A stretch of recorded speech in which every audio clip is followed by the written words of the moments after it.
अगर आज मैं आपसे एक सवाल पूछूं कि आखिरी बार आपने अल्लाह से माफ़ी कब मांगी, तो ज़्यादातर लोग कहते हैं कि हमने तो ऐसा कोई गुनाह किया ही नहीं है। तो यही तो सबसे बड़ी गलतफहमी है। गुनाह सिर्फ वही नहीं होता जो दुनिया को दिख जाए। कुछ गुनाह दिल के अंदर पलते हैं, जैसे जलन, सिकवा, किसी की खुशी देखकर चुभना, बिना वजह नाराज़गी, और वो बातें जो हमने किसी को कह दी और बाद में पछताया। तो इन्हीं से ज़िंदगी धीरे धीरे भारी होने लगती है और फिर इंसान कहता है, पता नहीं अल्लाह मेरी सुन क्यों नहीं रहा। तो इस्तगफार क्यों ज़रूरी है, समझिए इस मिसाल से। मान लीजिए कमरा है जिसकी खिड़कियां बंद है। आप उसी कमरे में हैं, अगरबत्ती जलाएंगे, दिया रखेंगे, खुशबू डालेंगे, लेकिन जब तक खिड़की नहीं खुलेगी दम घुटता ही रहेगा। गुनाह बंद खिड़की, इस्तगफार खिड़की खोलना हुआ दिया है। इबादत खुशबू है, लेकिन इस्तगफार हवा है। इस्तगफार का सबसे अनदेखा असर, लोग समझते हैं इस्तगफार सिर्फ आखिरत के लिए है। तो नहीं जी, इस्तगफार इस दुनिया में भी इंसान को बचाता है। कई बार जो मुसीबत आने वाली होती है वो आती ही नहीं। जो नुकसान होना होता है वो टल जाता है। क्यों? क्योंकि अल्लाह को वो आवाज़ पसंद है जो शर्म के साथ उठे। औरत और इस्तगफार का रिश्ता, औरत ज़्यादा टूटती है क्योंकि वो ज़्यादा सहती है। घर, बच्चे, रिश्ते, उम्मीदें, और जब कोई नहीं सुनता तो वो चुप हो जाती है।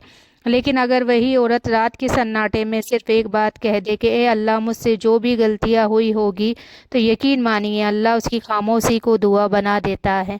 तो इस्तगफार कब असर दिखाता है? जब आप टूटे हो, जब जवाब ना मिल रहा हो, जब किसी को समझा समझा कर थक गए हो, जब आंसू वे वजह पूछने लगे। उस वक्त लंबी इबादत नहीं, सिर्फ दिल से निकला हुआ अस्तगफिरुल्लाह काफ़ी होता है। एक सच्चाई जो कम लोग बताते हैं, कभी कभी अल्लाह किसी चीज़ को इसलिए रोक लेता है क्योंकि वो पहले आपको हल्का करना चाहता है, और हल्कापन इस्तगफार से आता है। जब इंसान अपने आप को सही साबित करना छोड़ देता है और माफ़ी मांगना शुरू कर देता है, तब कुदरत उसके साथ हो जाती है। तो अगर आज ज़िंदगी रुकी रुकी सी लग रही है, तो मुमकिन आपकी दुआ नहीं, आपका दिल इंतज़ार में है। आज इस्तगफार को आवाज़ नहीं, आदत बना लो, क्योंकि अल्लाह को सबसे ज़्यादा पसंद है वो बंदा जो अपनी गलती मान ले। कभी आपने ध्यान दिया है, कुछ मुश्किलें ऐसी होती है जिनका कोई हल समझ नहीं आता। सब कुछ करने के बाद भी एक सवाल दिल में रह जाता है, अब और क्या करूं। तो यही वो मुकाम होता है जहां इंसान की अकल थक जाती है और किस्मत चुप हो जाती है, और वहीं से इस्तगफार शुरू होता है। जब वजह ख़त्म हो जाती है तब इस्तगफार काम करता है।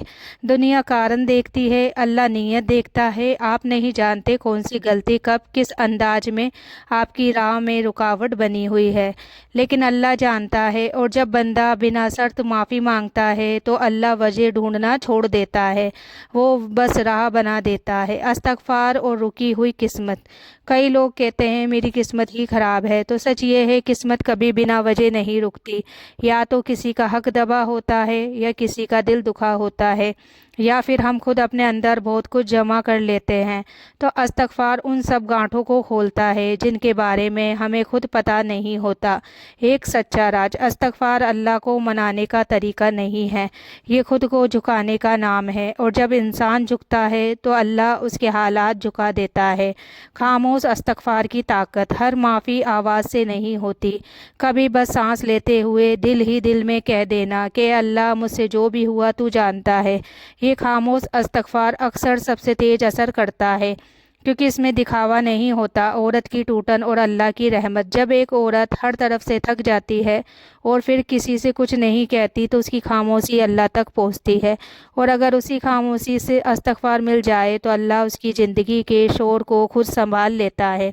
कब समझिए कि इस्तगफार असर दिखा रहा है? जब दिल हल्का लगने लगे, जब गुस्सा कम हो जाए, जब उम्मीद बिना वजह लौट आए, जब छोटी छोटी चीज़ों में राहत मिलने लगे, तो ये निशानियां है कि अल्लाह ने आपकी माफ़ी कबूल कर ली है। तो आज अगर आपका दिल कह रहा है और आप नहीं सहा जाता, तो समझ लीजिए अल्लाह आपको इस्तगफार की तरफ बुला रहा है, क्योंकि जब बंदा खुद को छोड़ देता है तो अल्लाह उसे थाम लेता है।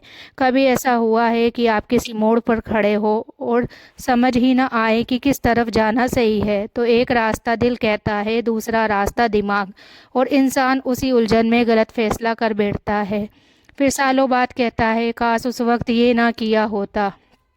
तो यहीं से इस्तग़फ़ार का तीसरा असर शुरू होता है। इस्तग़फ़ार और गलत फ़ैसले, अक्सर गलत फ़ैसले जानबूझकर नहीं होते, वो थकान में होते हैं, गुस्से में होते हैं, दर्द में होते हैं, और ये सारी चीज़ें दिल की आंखों को अंधा कर देती है। तो इस्तग़फ़ार दिल की आंखों को साफ़ करता है, इसलिए जो इंसान ज़्यादातर इस्तग़फ़ार करता है वो कम पछताता है।